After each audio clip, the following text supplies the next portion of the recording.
Are you ready to try your hand at placing your very first stock trade?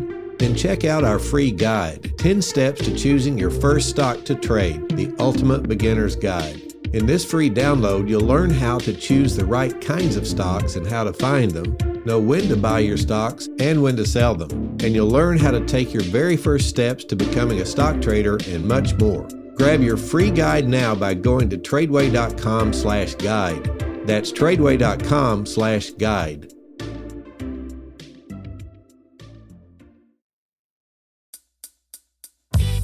Hey guys, I'm David Mitchell, founder and CEO of TRADEway. What if God himself gave you a blueprint for how to handle your money? Well, the Bible is a practical book.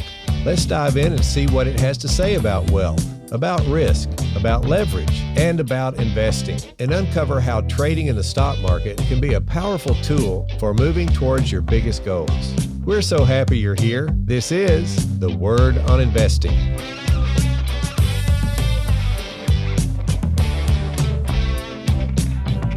Hello everyone, welcome to our podcast today. Last time we talked about some tools you can use to kind of see where we are in a market cycle, especially if we think we see a recession coming. All right, so really we're not in a recession yet, even though we've been in a bear market all of 2022, but it recovered a little bit. It did what we call, I think, a fake recovery right now, but I think we're right at the place where we're going to see another leg down. And some of these things we talk about and that we talked about in the last time will actually help you see why I think that. Now, last time we talked about several of these charts that you can go out and use Google to find, and you can look at them yourselves and learn how to interpret them. That's what I helped you with last time. I'm going to continue with a few more of those, but also some interesting facts from the past and other recessions that you can help to really start to get a feel about the market tone we're in and whether we ought to be buying stocks or even bonds right now. Or should we go to TRADEway.com and learn how to trade options and learn how to do puts, which have the potential to make money when the market's going down, or even inverse positions in ETFs which have the same potential. So that's what I recommend that you do. If you don't have those skill sets, get them, because here's what will happen. Your neighbor is about to be scared to death about this recession. He's going to think the whole world's falling apart, and you will too, unless you have these skill sets. And if you have them, you'll learn all of a sudden there's no such thing as a bad market, because a down market is an opportunity when you have the skill sets. When you know how to do puts properly and you know how to do inverse positions if you choose to in ETFs, then you have potential to make money the whole time your neighbor is either losing money or losing ground on his investment money, maybe his retirement money. You might lose another 30% of it over this next year after having lost 20 to 30% in 2022. You may have lost some in 2022, but no reason to keep bleeding. I mean, you can check out AMPed. It is our investment program at TRADEway for your retirement funds. We can help you with that. And here's our desire. We don't like to leave you in the market all the way to the bottom of a bear market crash like many investment advisors do. We will actually be in cash or inverse positions during most of that trip down so that you're not losing time or money all the way to the bottom. So, think about that for a minute. If your neighbor loses so much money in this recession that it takes 15 years just to get back to even, and he's 60 years old, that isn't going to work. Even if you're young and that happens, you don't want to wait 15 years and have an opportunity cost of making no money. But imagine if you could have gone to cash at the inception of the bear market and been in cash all the way to the bottom so that you have the same money available, but now everything's cheap and you can buy in. And you see, not only do you not lose the 15 years while you're trying to make back what you lost, but you have the potential to make money during the next 15 years. Listen, that's what AMPed is all about. So check it out at TRADEway.com. Now, also, that's for your long-term money. You can learn how to do shorter-term trades at TRADEway.com, because that's what we started out teaching many, many, many, many years ago. And I learned it from my grandfather, and we've passed it down through 4 generations in our family now. And now the long-term investing you can learn in your MBA program, but you're not going to learn how to trade. So that's why we go around the country and teach people how to trade. And even in a bear market, when you have trading skills, you have the potential to make money while everyone else is just sitting there losing money. But that's only if you have the proper skill sets. We want to help you with that. We got coaching. We've got live trading hours on Zoom that you can go to. You can even give them your ticker symbol and ask the coaches their opinion on whether it's a good play or not, all kinds of things like that. Because we want to hold your hand as you get started with this, and you'll be appreciative of that, but you can learn those skill sets pretty quickly. Let's get back into this topic we were covering last time, and I'm looking at some real interesting figures. In 2000, when we had the dot-com crash, the market tanked 50.5% in 31 months. It took almost 15 years for the NASDAQ to recover to where it was before that crash happened, which meant if you were 60 or 70 and your financial advisor left you into the bottom and said, stay the course, it'll always come back. Yeah, it did. And your children may have gotten that money after you died, right? Listen, that is not a good plan. And even if you're young, it's not a good plan because of what I just said a few minutes ago. You don't have to go that route. But think about it, a 50.5% decline in 31 months. Now, during the Great Recession in 2008, it fell 57.7% in 17 months. Where are we now? I call this one the 2022 Biden bear. Okay, and just in case you're listening to this in the future, it is April 26, 2023 right now. So to give you some perspective, but if you look at the Biden bear, all of 2022 is a bear market, down trajectory. Some people have already lost over 20% of their total money. It doesn't have to be that way. So far in the 2022 Biden bear, and of course now we're in 2023, we're still in this bear market, it's already fallen 27.5%. It only took 14 months. I don't even think we're halfway through this. Even though it recovered a little bit the first quarter, that's just a fake out. That's a Wall Street fake out because the recession has not even hit yet. And when it does, Katie, bar the door on these stocks. Okay. So here are some of the things the professionals at TRADEway are looking at in the news. Because one thing you want to think about is market tone when you're doing stock plays. You don't really want to be buying stocks or anything that you think is going to go up when the whole market is telling you, I'm going to go down. So we're looking at inflation, and I'm sort of giving you these in order of importance. Inflation is probably number one, and yes, it is moving down slightly, but they have got a long way to go to get to 2%, which is their goal, and I'm going to give you some time frames on that later in the show. So inflation is still the number one problem, and it's going to tank this market. It's going to create a recession. And it's not really what creates it. It helps create it, but the thing that creates it is the Fed trying to fix it, because what they're doing is they're raising interest rates. So the second thing I'm looking at is the 10-year Treasury yield, even the 2-year and even the 3-month. And the two, it's real interesting. I just go back just a few days ago, I was looking at the 3-month Treasury bill. It was 5.02%. That means you could put your money in a U.S. Treasury bill, which in theory is 100% safe, unless the United States went away. So in theory, it's 100% safe, and you would make 5% interest. So why wouldn't people start pulling their money out of the stock market, which is risky, and put it into that with no risk? Or what about the 2-year Treasury? It was 4.16% just a few days ago, and it's still right in that area today. And so why wouldn't people pull money out of the stock market, put that into a 2-year Treasury and make 4.16%? All right, so we're looking at inflation. We're looking at the 10-year, the 2-year, and the 3-month Treasury yields. And as those, that, by the way, yield means the interest rates, as they move up, there's less and less money created in our system.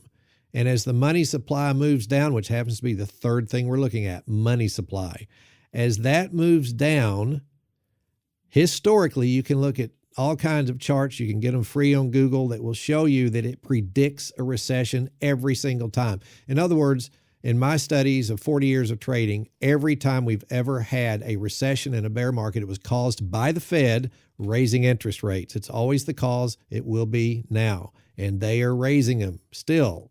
All right, so money supply, as the money supply moves down, it creates a recession. What causes that? When the Fed raises the Treasury yields to try to stop inflation.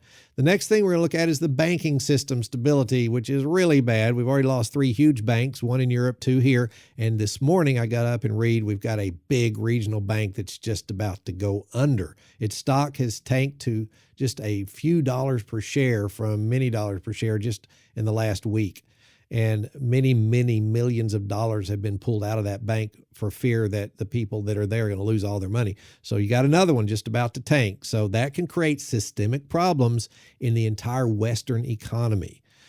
And then the next one that I would look at would be a forward view of the stock market. And we do that by charting the S&P 500. And so according to our charting, and I've been doing this probably longer than almost anyone you can Google out there in the whole world. As far as I'm concerned, I'm one of the elders of stock charting. You look at the S&P, it's telling me that we're only halfway down. We took a little rest, which is very normal. We call that a base. And then we're going to start another downtrend with the S&P, in my opinion. Of course, the S&P is 500, the greatest stocks in the United States and in the world. And it's a really good track of the whole market, the health of the whole market. So I think it's moved halfway where it's going to go, and it took a rest, and it's going to head on down. Then we can look at the possible expansion or end of the Russian war. That would affect the stock market. And then next, I would look at oil prices. Right now, they're kind of holding. They went down a little bit, but they're kind of holding around $80 per barrel. That's a huge factor in inflation worldwide.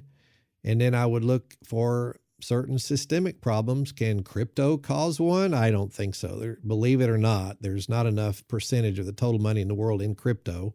And I have been saying don't get in crypto for many years. And if you want to know my reasoning, I don't believe in doing penny stocks either. Do you want to know why? It's because they're not regulated by the SEC or any other government agency that causes the news that you get about these things to even be true or not. You have no clue if it's true or not. So when you read something great about a certain cryptocurrency, you don't even know if it's true. FTX proved that. I've been saying it for years. I was right. You need to wait until they're regulated. Then you can jump in. You say, well, I know people have made millions of dollars. Have they told you how much they've lost? Probably not. So yeah, there's one or two people that win the lottery too, but it doesn't mean you should be trading or investing in things that are more like gambling. Just my opinion. Just saying. Another area we're looking at for systemic problems will be junk bonds. And that means corporations that sell bonds at higher interest rates that could go under because they're a company. And then the other thing I'm looking at very seriously right now is commercial real estate. I think we're about to have really a systemic event with commercial real estate where, a lot of those huge skyscrapers you see are empty or partially empty since COVID. And think about the owners. They're really not the owners. The big banks are partly the owners, and the big banks are going to get hit when those guys cannot pay their payments. Think about it. The banks are already in trouble because they bought bonds at 0.8% and they didn't manage their bonds very well. So now they're worth 4%. And those 8.8% ones are worthless.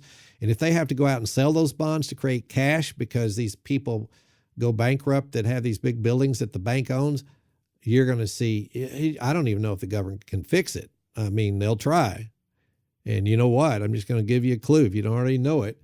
The only ones they'll try to save are the big ones, like Chase and Bank of America. So I hate to say it, but you might want to think about pulling money out of your regional and small banks and put them in Chase or Bank of America. You know why I hate to say it? Because I don't know if the government's doing this on purpose, but what they're doing is they're eliminating all of the competition in the banking world. There won't be anything left but about 4 big banks when this is over. But still, you don't want your money where it could just go away. It's only guaranteed up to $250,000. So if you have anything more than that, it could be lost. Another great tip, if you want to know one, is pull your money out of a bank or savings account and put it in an Interactive Brokers trading account. You know why? Because they're insured to over $1 million, whereas the bank's only insured up to $250,000. Another thought for you. You don't even have to be trading it. Just put it in there and leave it. It'll make 4.25% right now while it sits there, and it's insured by a factor of at least 4 times more money. So think about that. And then another thing we're looking at is, are they going to regulate crypto? And the answer is yes, they are, but that's not going to affect this bear market. Okay, let's look at another chart. This is another one that you can get free if you Google it, and it's called the U.S. Consumer Price Index chart. And what's really interesting about this thing is it tracks the inflation rate, and it shows how it predicts recessions. So it's got this squiggly line moving across the chart that tracks the U.S. Consumer Price Index, which is what the Fed thinks is the best thing to look at for what inflation's going to do. And every time you see that thing start moving up rapidly, you will see a wide gray vertical line on the chart that depicts a recession. So you can go all the way back to 1975, and about 1973 to 74, you see this inflation line just moving straight up from 2.5 all the way to 12%. That was starting to be, the Jimmy Carter years, and that created a huge recession in 1974 and 5, and then it moved down a little, but then while he was still president the next 4 years, it moved back from 5 all the way up to 14% inflation. We call it the Carter years, stagflation. It was horrible. I remember I was a pretty young person at the time. You couldn't even afford gasoline. It got scary when I wanted to go pick up Charlotte and see if we could go on a date. I couldn't afford the gas. So that's what inflation will do for you. But it predicted the 1980 recession, and there was another one sometime around 1982. So when you look from Carter of 14% inflation, and Reagan got it down to below 2% by the time you got out to about 1986 or so, and then it started creeping up again, and then sure enough, it crept up from there to 1990, and all of a sudden it got really high around 1991 and 2, and we had another recession. So this little line can predict recessions. And then when you go out before the 2000 tech bubble, inflation moved from under 2 all the way up to 4, and boom, you had another recession. And then you go out to, even the COVID recession, you had inflation moving up rapidly right prior to it. So what's it doing now? That's our real question, isn't it?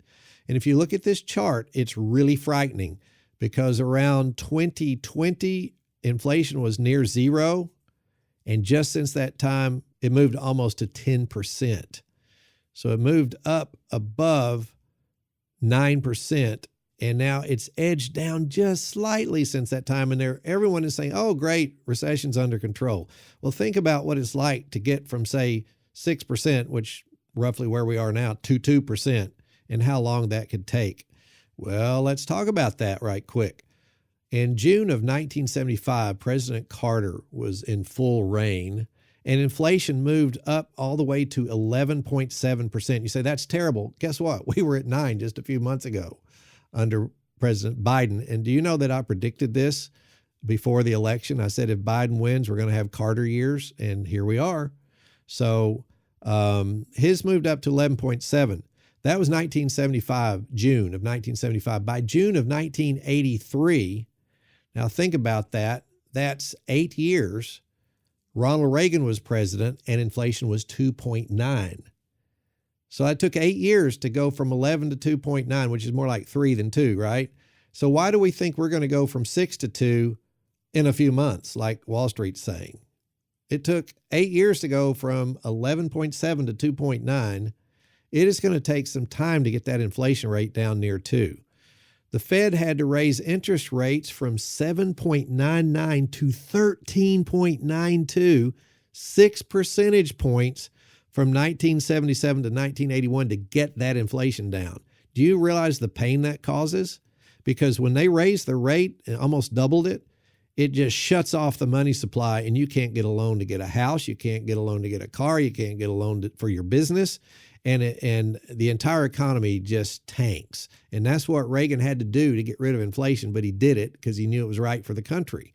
And then after that, you know what? We had one of the greatest bull markets of all of history, the Reagan bull market after that, after they got that inflation down. But I'm talking about the pain and the amount of time it takes. So you double the interest rate, which makes it virtually impossible to get any cash to build anything with. And it takes 8 years to go from 11.7 to 2.9. How long is it going to take to go from 6 to 2? So there you have it. The Wall Street's lying when they're saying inflation's under control. So even after that, they had to raise them another 3 percentage points from 1982 to 83 to get it on down from 3 to 2. And so it peaked at 16.92% is what they had to raise the interest rate to get the inflation rate down to 2. That is really painful. It takes a lot of years. So let's just sort of leave that thought with you. Now, I don't want to just leave you with that because it sounds frightening. So I want you to think about this. Go out to TRADEway.com and take advantage of our educational programs and gain the skill sets that you need to learn how to trade options. Because when you learn that, you never have to be afraid of what we call a bad market again, because down doesn't mean bad when you know how to do puts or inverse ETFs too. That's another way you can do it. And you end up learning to have the potential to make money as the market moves down for your family. Think about that. That could change your family over the next 3 generations, especially if you teach those skill sets to your kids and grandkids. So that's what I'm going to encourage you to do, because I know this is scary news. And by the way, I didn't tell it to you to get you afraid so you'd buy a product or a service from us. I'm telling you what's going to happen whether you do or not. And so when that happens, your neighbor's going to be afraid. He's going to be scared to death. She's going to think no one's ever going to buy a new car again. I can't buy potatoes. I can't get broccoli. There's no toilet paper. It's going to be frightening to these people, but you don't have to be that way if you have the skill sets. You'll be in position to have potential to make money for your family while everyone else is losing 30, 40, 50% of their total money in the world because their financial advisor might have left it in all the way to the bottom. By the way, if you check out the AMPed program at TRADEway, we will help you with your retirement money, and we will pull it out of the market before it goes all the way to the bottom, so that when you get to the bottom, you still have approximately the same amount of money and you can buy in cheap, and you don't have that huge opportunity cost of waiting 15 years in some cases for it to go back up. Doesn't matter what age you are, that's a bad deal. So the right way to do it is to go to cash before the market tanks. We've got a good record of having done that with our clients, and even we have the ability to do inverse ETFs and have potential to make money as it moves down with your retirement funds. Think about that. Go out to TRADEway.com and check out AMPT. And we'd love to have you with us. And guys, it's been great. I hope you'll rate and review this show if you loved it and help other people find it, because, man, if there's ever been a time they need to find it, it is now. We will see you next time.